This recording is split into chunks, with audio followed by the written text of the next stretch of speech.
ce livre, Machiavel analyse les mécanismes du pouvoir, la conquête et la conservation de l'État, ainsi que les qualités nécessaires aux dirigeants. Mais de tout cela, je vous en ai parlé hier. Cependant, l'effet escompté ne se produit pas et Machiavel ne retrouve pas immédiatement de fonction importante auprès des Médicis. Alors son traité va circuler sous forme manuscrite, mais ne sera publié qu'en 1532, soit 5 ans après sa mort. Mais retenez surtout que l'ouvrage qui fera de Machiavel une référence majeure de la pensée politique moderne a été écrit alors que son auteur était marginalisé et privé d'influence. Voilà pour cet épisode, merci d'être resté jusqu'au bout. S'il vous a plu et si vous souhaitez soutenir mon travail, n'hésitez pas à vous abonner. Je compte sur vous. Merci par avance.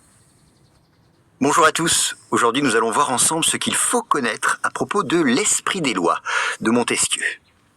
Alors voilà un des livres les plus influents de toute l'histoire politique. L'Esprit des lois a été publié en 1748 par Montesquieu, ce philosophe des Lumières. Et c'est un ouvrage qui cherche à répondre à une question simple, mais immense. Pourquoi les lois sont-elles différentes d'un pays à l'autre? Et sa thèse principale est que les lois ne sont pas universelles. Elles dépendent de nombreux facteurs.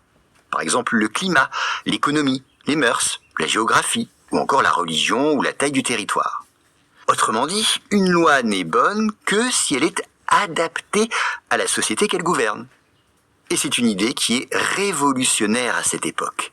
En effet, de son temps, beaucoup pensent qu'il existe un modèle politique idéal, valable partout. Alors dans le détail, Montesquieu va distinguer 3 types de régimes politiques. D'abord la République, fondée sur la vertu civique des citoyens. Ensuite, la monarchie, basée sur l'honneur et les hiérarchies sociales. Et enfin, le despotisme, qui repose sur la peur. Et selon lui, chaque régime fonctionne grâce à un principe psychologique dominant. Et si ce principe disparaît, le régime s'effondre. Mais bien sûr, la grande idée, l'idée la plus célèbre de ce livre, c'est la séparation des pouvoirs. Montesquieu affirme que, pour éviter la tyrannie, il faut diviser l'autorité politique en 3 fonctions distinctes. Le pouvoir législatif, qui fait les lois, le pouvoir exécutif, qui les applique, et le pouvoir judiciaire, qui juge. Et si une seule personne ou une seule institution détient ces 3 pouvoirs, la liberté est menacée. C'est une théorie qui inspirera directement les constitutions modernes, notamment celle des États-Unis. Et puis, autre point essentiel, sa méthode, car Montesquieu adopte une approche comparative.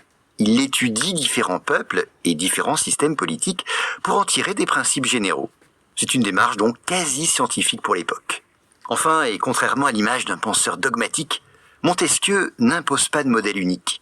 Il ne dit pas « voici le meilleur régime », non, pas du tout. Il affirme plutôt que la bonne organisation politique dépend toujours du contexte.